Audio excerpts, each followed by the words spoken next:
Hello, everybody. Happy Friday and welcome. So, I'm so sorry I'm late. There was just like not major disasters, but some mini disasters in, our own little bubbles of the world. So, when you spill your coffee and it's hot, you get a little teary eyed. When I say coffee, I spill my coffee on me. So, I'm fine. Um, and just late getting going today on Friday. So, we don't do Dunkin' Donuts every Friday, but, varying ones because we switch up with different places we like. And my daughter and I on Friday. So late getting all that going, and I spilled it, so that's why I'm looking a little teary eyed because it's hot. I'm fine. But just letting you know, like I look different because I am. Anyway, so we wanted to finish up this week on hunger, and I did have a question. So I had somebody ask me a question about feeling confused about hunger and thirst. And so we'll talk about that, especially thirst when you're always thirsty, whether it's a hydration issue or a medication issue or a medical issue. I know they can be confusing, but there are some subtle things that maybe we can look for to help you out. So I'll answer that question in a second. But I just want to check in with you, anybody who's live, if you have any questions about hunger. Like, are you missing physical cues of hunger, and we want to be curious, what's going on, or what are you noticing? Or are we talking more about the metaphor that you really focused on this week of, I'm really noticing I'm hungering for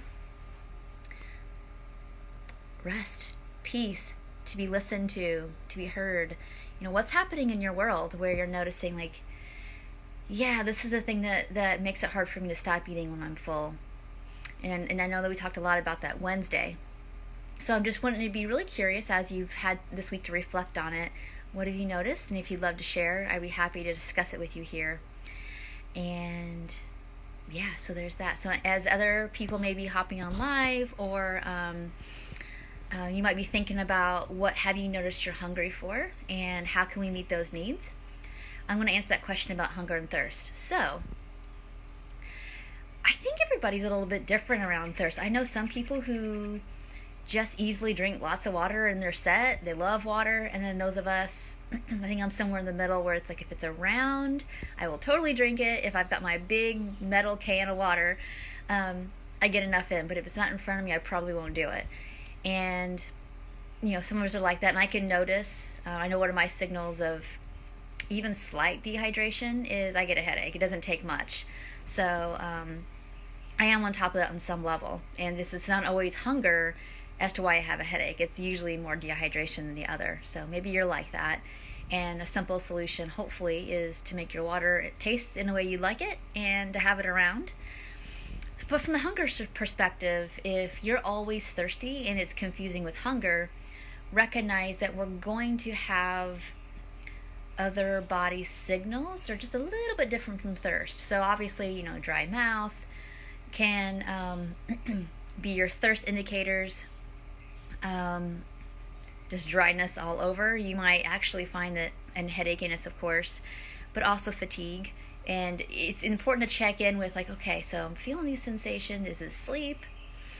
When did I last eat? How has my overall eating been? Meaning, gosh, I had breakfast, I had snack, or I had a really big breakfast and I make it all the way to lunch. So I don't think it's an energy deficit that's causing this headachiness and not feeling all that stressed. And overall, I think I'm doing pretty good. So this lethargy, this headachiness, this like even spaciness or fogginess, if it's not something else that you also have a symptom that's a symptom of that for you, it could be thirst. So that's something to pay attention to.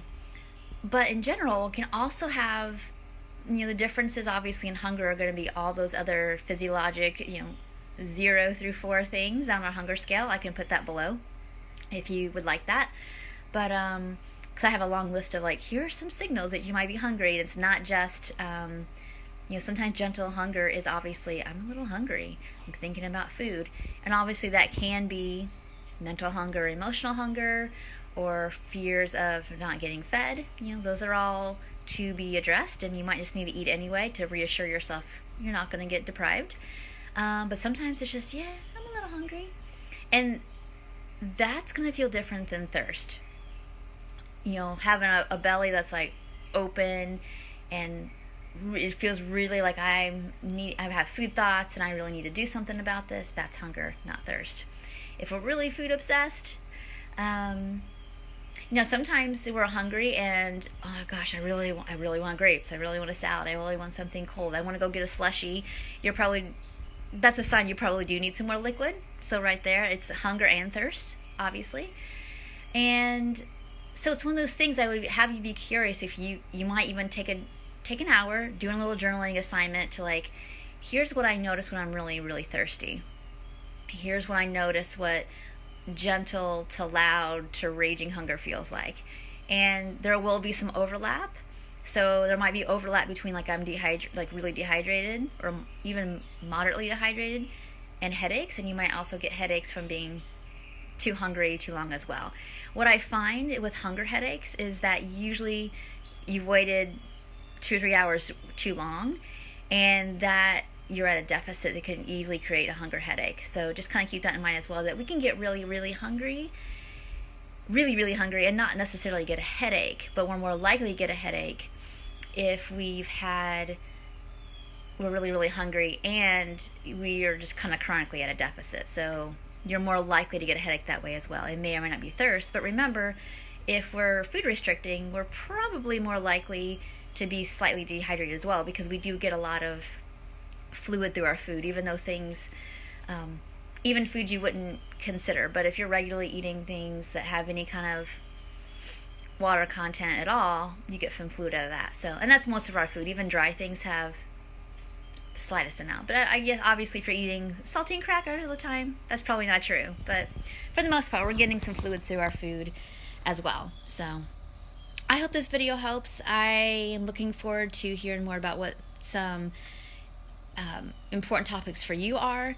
I'm getting ready to go into talking more about this, probably this weekend into next week, the Peaceful Eating kind of like forum membership where we can all go. It's again a password protected spot. I'm going to have many columns of like things that might be interesting to all different kinds of people, so you can kind of pick and choose what I need right now and what feels important to whatever stage of recovery I'm in. So you'll be seeing more posts about that.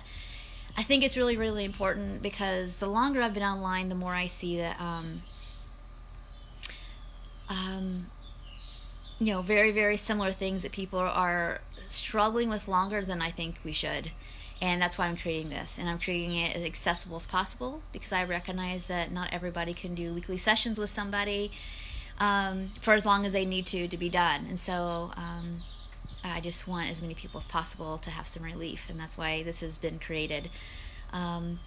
But it only will help you if you are willing to allow yourself to take the time to go through what's offered. And I think that's one of those things that often many times people don't get the most out of, like books or resources or even programs that they go into. I'm not saying it's you all who are watching here. Maybe, and I've done it too, where I've like, okay, I'm going to do the thing.